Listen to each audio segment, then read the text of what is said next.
Welcome to today's Tax Talk. I'm your host. I'm attorney Stephen Leahy. I want to thank you so much for joining us here today.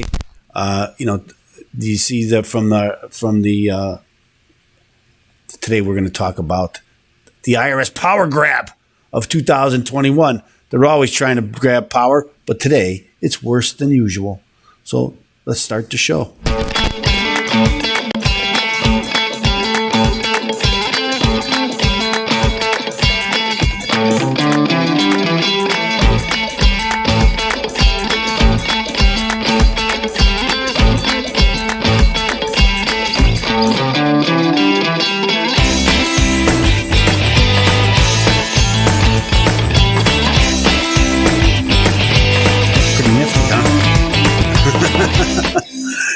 I produced the show. I also do all the other. You might think that's amateur, but I like it. the today's Tax Talk, following the train in Chicago. Love it. I'll make it better, but I wanted to get it in there today. So again, today we're going to talk about the IRS Power Grab. And it's been something that's been going on for a long time. I've been warning about it for many, many months about what's going on. First they put these feelers out about what's going to happen. Can we go after everybody's financial records? Can we, go after everybody's cryptocurrency? All these things that are happening. Again, you see it. They play it in the news and put these feelers out and see what, if there's a huge backlash. But even if there is a huge backlash, it doesn't matter. It's coming. Okay, so it's coming that the IRS is going to start getting reports for of all your bank accounts. Right, every one of your bank accounts. It took some time for them to get to your brokerage accounts and things like that. Some years ago, they made all of your financial anybody you did any financial dealings with to send a 1099 third party reporting. So this is what they want. They want third party reporting about everything, and it's the old adage, if you haven't done anything wrong, what are you afraid of? I don't do anything wrong in my house, but I don't want the police being able to walk in and take a look around, make sure I'm okay, right? We're innocent until proven guilty, but not with the IRS, right? I got to prove I'm innocent. They're going to they're going to say, hey, you've been stealing. Show me that you're not stealing. And that's really what this is all about. But actually, so it is a power grab, but it's also about spending money. Our government is spending so much money. They've run out of ways to come after people. Now, I shouldn't, we all know what the ways are. Increase taxes. That's coming. And there's a Biden proposal about how they're going to go about this, about fiscal year 2022. So let me talk a little bit about that. See, here it is, and here it is. So this is let's go up to the title page, and you'll see this is from the Department of Treasury, and it's the General Explanations of Administration's Fiscal Year 2022 Revenue Proposals. So how are we going to gather revenue? How are we going to get more money? And so one of the sections, and there's a lot here, and I don't have time to get into everything today, but the area that I really want to get into is what they call compliance and improve compliance. And so this is what they're talking about. This is the avenues of which they're going after people. So you'll see here, implement a program, integrity allocation adjustment, and provide additional funding for tax administration. What does that mean? You know what I mean. Again, you got to look. The government. This is them. This is what do they mean? They mean to fund the IRS, give the IRS more money. That's what they mean. They want. We've already heard. Some proposals to quadruple the size of the IRS. Some people, they're doubling it. I think that's probably a given that they're going to double it because they believe they can get a lot of money because people are liars. People are cheaters. The problem with catching every cheater, and again, nobody wants cheaters. We all pay our taxes, and we don't want people to walk without paying them. But the problem with cheaters, when they're going after cheaters so hard, they rein in a bunch of people who aren't cheaters, right? And they make their lives difficult and impossible. I don't know if you've ever had the IRS against you. Of course, that's what I do. I help people who have the IRS against them. It's a very trying experience. And a lot of times this goes on for years and years and years, and people have it's very bad on their health, and they get distraught. And this is what happens. And sometimes it's for no reason at all, right? And maybe they're not doing something illegal. They're not trying to cheat anybody. But this is what happens when you tighten the screws. Yes, you might catch more people who are cheating, but you're going to catch more people who aren't cheating. And you're going to tell them that they're cheating, and you're going to put them in a position to prove they're not cheating. And this is where the problem arises, in my mind. And the second one here is introduce comprehensive financial account reporting to improve tax compliance. Well, that sounds innocuous enough. We want compliance, right? But what that means is they want, and I've been talking about this on the show since it began, is that they want your financial records of every year. They want all your bank accounts to give them all of your financial records.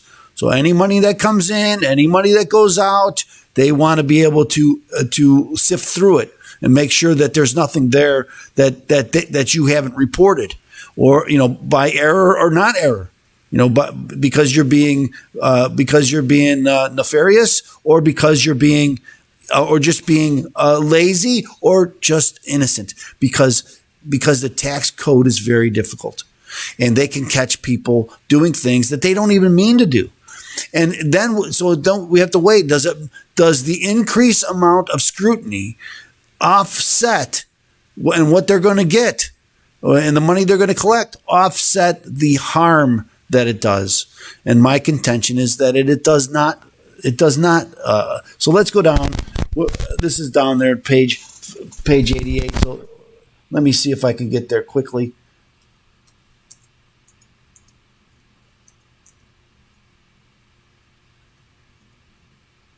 Okay, so here we are on page 86. Let me get rid of that, and we can go let's go up to the top of 86. And see what this is. This is the implement a program of integrity allocation adjustment and provide additional funding for the tax administration. So, and then they go on, the reason the IRS is down, the budget fell by 20% in constant dollars. So not real dollars. So if they got $100, they're not only getting 80, they're getting more than 100. It's just with inflation, they're not getting what they want. If I have time, I'm going to run a video about how the IRS processed paper ballots. It's an IRS video. It's very eye-opening, right? About the work that they used to have to do that they don't do anymore, right? It's not necessary because everything's electronic. Oh, I wanted to bring that number up, but I looked it up today because the video was made in 2003.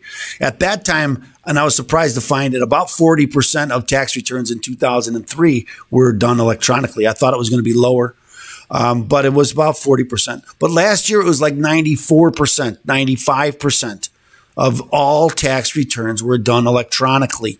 So much of that process that they needed, tons of people, staff. And you'll see, if I don't show the video today, we'll do it tomorrow.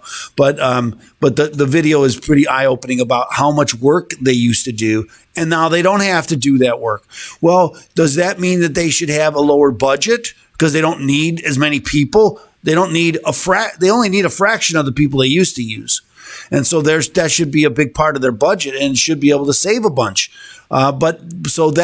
To me, that explains the difference, and I think it more than explains the difference. But they're not telling you that, right? They're blaming they're blaming the lower budget on why the IRS doesn't answer their phones, for instance.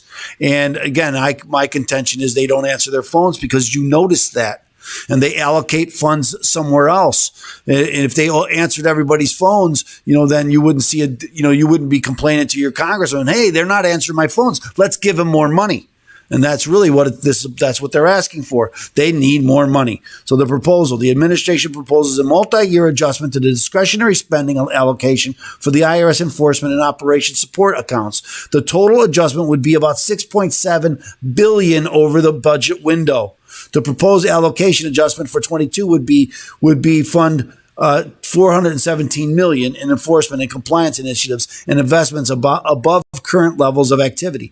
The adjustment would cover inflation and the cost to sustain new initiatives and investments through 2031. In addition, the administration proposes to provide the IRS $72.5 billion in mandatory funding over the budget window. The budget window is 10 years. Well, the budget of the IRS, and again, I've said this before, but you probably don't remember what the budget of the IRS is. Is it $100 million? Is it $500 million? The budget for the IRS is close to $14 billion. And that doesn't include the extra allocated money for COVID and other things that they had to do this year, the tax credits and all that. They got additional funding for that. So that doesn't include that. And so now the $7 billion would be just that $7 billion a year would be a 50% increase to the IRS. The proposal would direct the additional resources go toward enforcement against those with the highest incomes rather than Americans with actual income of less than $400,000. Well, that's the proposal. Is that what's going to happen? Is there enough people to spend $7 billion to go after them? I think that's more than enough to go after all of us. So not just those would make that. They'll leave the people that make less than $400,000. So everybody said, "Whoa, I don't care. We should go after those rich people because because this year we had they released a bunch of tax returns illegally, might I add, that showed billionaires didn't pay enough taxes in their mind.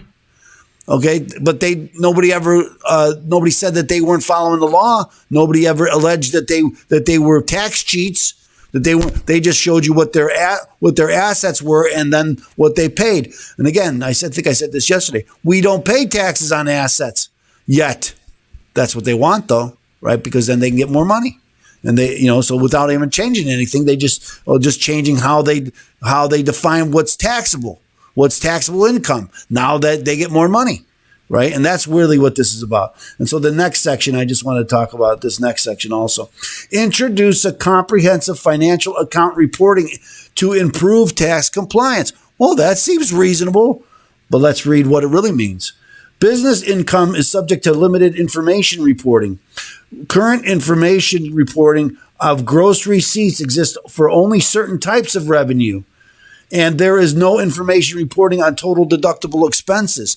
Okay, so you don't report. I do report it on my income taxes, right? But they're saying, well, you're lying. You're not telling us. We need to check you to make sure that you're not cheating. We need to look at all of your finances. Okay, so then they give you the reasons for the change, and I talk about this: the tax gap. Here's the other boogeyman. The tax gap. Oh, it was $300 billion. It was $400. Now it's $1 trillion. Is it $1 trillion? Nobody really knows. And they say, oh, the business income exceeds. And so I think they talk also in here about cryptocurrency. The other boogeyman, right? The tax gap and cryptocurrency. The reason why we're having financial problems. No, it isn't. That's got nothing to do with why we're having financial problems. This proposal would create a comprehensive financial account information reporting regime. Very good word. Financial institutions would report data on financial accounts in an information return. The annual return will report gross inflows and outflows with a breakdown for physical cash, transactions with foreign accounts, and transfers to and from another bank account with the same owner. So everything that goes in and out of your bank account, for whatever reason, you're going to have to explain it. This requirement would apply to all businesses and personal accounts from financial institutions, including banks, loans, include bank, loan, and investment accounts, with the exception of accounts below the de minimis cash flow threshold of $600. How many people have an account that doesn't have $600 in it for the whole year? I'm sure there's some, but not very many, right? So that's constructively everybody in America. Similar reporting requirements would also apply to, here it is, crypto asset exchanges and custodians. Now, this is what passed in the infrastructure bill. So a portion of this proposal is already, they're going to pass it, not all together, not all, they're not going to make this proposal all together. They're going to break it up in little bits and put it all over in all this new legislation that's coming in. And because the legislation gets passed, this all gets put into this. Similar reporting, again, with the cryptocurrency, separately reporting requirements would apply in cases in which taxpayers buy crypto assets from one broker and then transfer crypto assets to another broker, and businesses that receive crypto assets in transactions with fair market value of more than $10,000 would have to report such transactions. They already have to report those transactions. That's already law. Okay, so, now some people are, there are people pushing back against this. This is that video I was talking about. This is the Credit Union National Association wrote a strong support of an amendment to the Senate budget resolution that would block expanding taxpayer information reporting requirements for financial institutions. But in this new, I think this is in the new revenue bill, right? The budget bill that's coming through. That's $3 trillion. Billion's not enough. You got to go to trillion now. I don't know what's after trillion. A quadrillion? Yeah, I think that's it. A trillion. So the $1 trillion, and they're going to put, and this is in that bill. Okay, it's going to pass because it can't be blocked by the Republicans. They with the financial bill, they only need 51. Right, and they already have 50 plus the tiebreaker. They already have that. So in response to an administration proposal, the financial institutions be required to report additional account holder information to the IRS. And why would they be against it? Well, because they're going to have to do the reporting. And the reporting is a big burden on all of these institutions. They already have vast amounts of tax that they have to report. Tax reporting every year.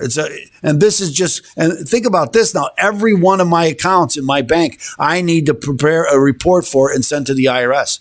That's a huge burden on all of these institutions. Not to mention the burden on Americans, right? And our freedom, and our right to privacy, and our assumption of innocence. But that's all gone. We don't have privacy. We won't have a presumption of innocence. So that's, and I think that's why Biden wants to spy on American bank accounts. Well, this is an older, this was from May, and I've been up and down about this since May. I don't know how much time, I'm already 18 minutes in. I'm going to play this video because it shows, let me see if I can blow this up a little bit. And then and I'll comment on this video as it's playing. I think it's interesting. So this is an IRS video. Again, this was produced by the IRS, and they explained their process. Now, remember, this is 2003. So let's see. Oh, I can't hear it. I'm gonna have to put this up on this other computer. But I could, I forgot about the sound. But I'm gonna have to. They have the transcript on here. The Internal Revenue you know what? I'm gonna fix this up for tomorrow, and I'm gonna put it up here, and we're gonna so I can comment on it as it's playing, because I think it's important. So, and all the steps that it takes, they call it the IRS submission processing pipeline, right? So this is where, again, I'll get into that tomorrow. I think it's interesting. Again, I forgot about the sound. I have to play the sound. So the IRS has a power grab. We know, all of us know that that's what's happening. We all know that the IRS wants all. They don't want you to get away. And who is this really affecting, right? I mean, it's affecting everybody, but they're really after small business people because you don't get a W-2. There's not third-party reporting. If I'm selling pop in a local store, they don't know who's giving me the $2 for a Coke, right? And I take the $2. They don't know that I have that $2 until I report it. So they're assuming that you don't report that $2, and so you're stealing that $2. And so you're stealing from the government that money that is theirs that they are rightfully theirs because you sold something and you didn't tell them, and that's income, and you should report it. Now, again, most people are going to report it. We have a compliance rate over 85% in America, and so 85% of all people pay on time, file on time. Some portion don't pay on time, but many pay within a short period of time after it's due. They're still counted in that 85% gap. Now it's a 15% gap, right? The tax gap. If you don't pay on April 15th, you're part of that tax gap. Even if you pay in the next month or the next month's coming up, and you pay. Now most people pay. Most people pay their taxes down the road, and so anyway, I think it's kind of eye opening what's out there. You hear about it, but you like to see the proposal and have them put it in black and white about what they're trying to do, and then see how they go about implementing it. Okay, so everybody says, "Oh, that'll never happen." It's happening. It's happening right now. Okay, so I'm not angry about it that much. But a little bit. I am a little bit angry about it. But it is what it is, and we'll have to. We'll go from there. So thanks so much for watching today, and I look forward to what. Oh, before I go, let me tell you about. Let me ask you to like, subscribe, or share this content. Right? Who else is telling you about the tax laws every day? Only me. I don't know anybody else out there doing this. Okay, so like, subscribe, and share. There's a lot of great information that for you and your friends and your family. Let them know that this is out there. Okay, so like, subscribe, share. And I also want to tell you about, if you're having IRS problems, to get a copy of my book, Deal with Your IRS Problem Today. Okay, I wrote the book to help people who have IRS problems. Everybody can't hire a lawyer. So if you have questions, if you owe the IRS money and you want to know how it all works, get a copy of my book. Again, go to freeirsbook.com. Again, freeirsbook.com. Get a copy of my book. Be happy to share it with you. Now, I am going to ask you to pay for shipping and handling. If you don't want to pay shipping and handling, you can go there or contact me. I've got it in audio form. I have it online, a digital version. And you can get it there, so I don't have to ship it to you. And I haven't put that on yet. I haven't put that up yet for free, but I should probably put that up for free, that you can get that for free without paying shipping and handling. Because I have videos supporting each and every, where I comment on each and every chapter. So I'll look into doing that. It's already up there. So we'll see about if I can make that free, so you don't even have to buy the book. You don't even have to, again, you can't, I'm giving the book anyway, but that's a physical book, so I have to ship it to you. So to get this information in your hands for free, without anything, I'm going to work on that, and so I'll let you know what's going on. It shouldn't take me that long to do that. So again, thanks so much for being here today. I look forward to speaking with you again very soon. And join us. Remember, like, subscribe, and share. Thanks again.